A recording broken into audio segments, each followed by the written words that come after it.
Hey folks, welcome back to LeafGreen vs. Blue. We're here in Cerulean City and we are going to take on the second gym leader, Misty.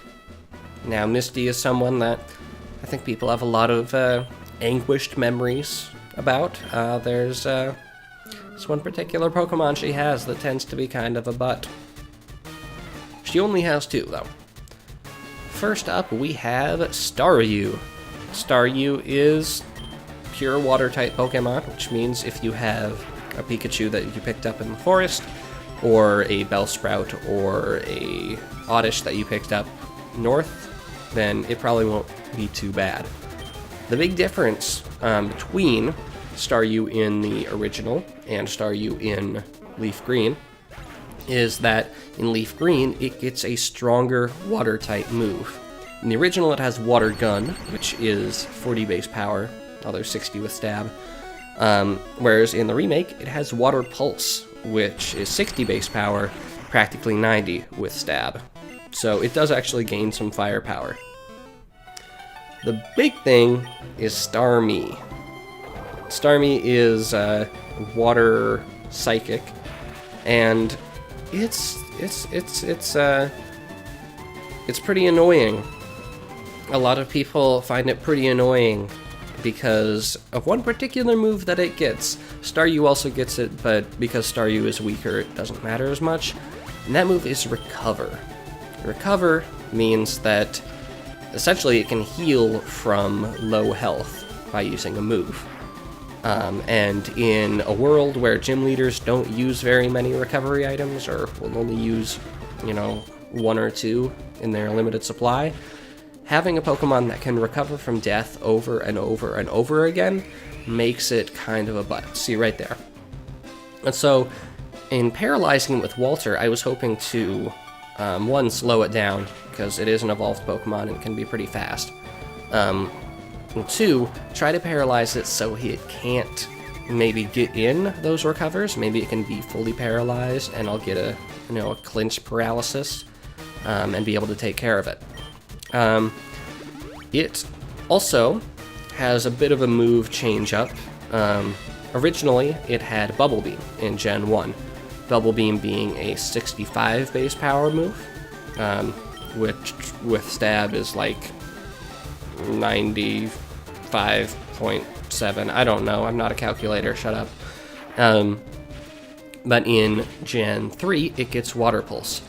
And Water Pulse, it's slightly weaker, again it's 60 base power, but it has the chance to cause confusion, 20% chance, whereas Bubble Beam has a 10% chance of lowering the opponent's speed. And that confusion, one, it's more common, two, it's really, really annoying because it's unreliable, and you'll be like crossing your fingers, oh, please, please, please don't hurt yourself in confusion and possibly destroy yourself because you've just been attacked by this powerful Starmie, which is a powerful thing, Starmie's like one of the strongest Pokemon in the Red, Blue, Yellow metagame, from what I understand. It doesn't have access to all the moves that it does in the metagame, in this battle. It's probably a Bolt Beamer with Psychic or something in the metagame, but it's a powerful Pokemon, and one that you shouldn't underestimate. Bring a Pikachu, bring a Grass type, or come back later, because you can skip her. You can come back. You can go do the SS Anne, and all the trainers by Vermilion, north of it, east of it. You can get a lot of training done before actually having to fight Misty, and I do that pretty frequently in my own playthroughs. Anyway, other things that we're doing in this episode is catching some team members. Some real, legit, for Rizzle team members, such as this wonderful Meowth. Now, Meowth is a LeafGreen or Blue exclusive. It's not available in Fire Red or Red. So, sorry, if you like Meowth, you're going to have to get the superior versions. I know that's going to be hard for you to accept. So Meowth, it's actually pretty dope to begin with. it has 90 base speed right now. Doesn't even need to evolve. So it's going to be pretty fast compared to a lot of the Pokemon that you're fighting. We are getting a couple more evolutions going on in the opponent's teams, but still pretty darn fast. Not super powerful, admittedly. Not going to cause a ton of damage, but there are ways around that.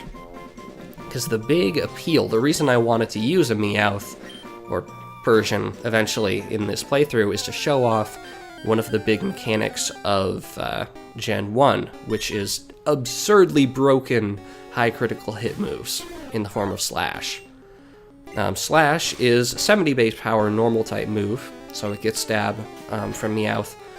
And in Gen 1, it's basically going to land a critical hit every single time. So I wanted to have that kind of power on my team to compensate for the relatively low-ish attack stats of the Meowth line. Unfortunately, Slash doesn't come in until a lot later, so it's something we're going to have to wait for with bated breath. Other things, Generation 3, Meowth gets a couple of Dark-type moves, things like Bite and Feint Attack, and that provides some ways to fight against Ghost types, which otherwise Meowth might be a little bit helpless against. That said, Meowth does have very good TM compatibility, can learn a lot of stuff.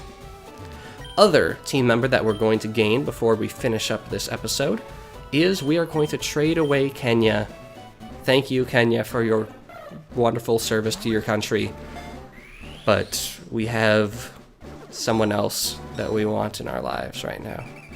I just mixed up two very different metaphors. And that is Farfetch'd. Farfetch'd is the coolest Pokemon ever. Oh my god, I love Farfetch'd so much, and it sucks that he's not very good. Also, thank you to, I don't know whoever those many years ago sent me a link to change the nicknames of traded Pokemon, like hack into the game. Because in LeafGreen, the Farfetch'd you get from trading is called Chding, which is just a terrible name. Terrible name. So, Farfetch'd it's got really mediocre stats all around the board, probably around 60-ish for each. It's got some negligible changes to its special stats that don't really matter. It also gets access to Slash. The way we're going to make Farfetch'd work, and we're going to make it work, Farfetch'd is going to kick so much ass, is that we're going to use stat boosting moves. We're going to use Sword Stance, and we're going to use Agility, which gets both of those from leveling up. And that is going to make Farfetch'd a force to be reckoned with. Just you wait. Just you wait. Anyway, thanks for watching, and I will see you guys next time.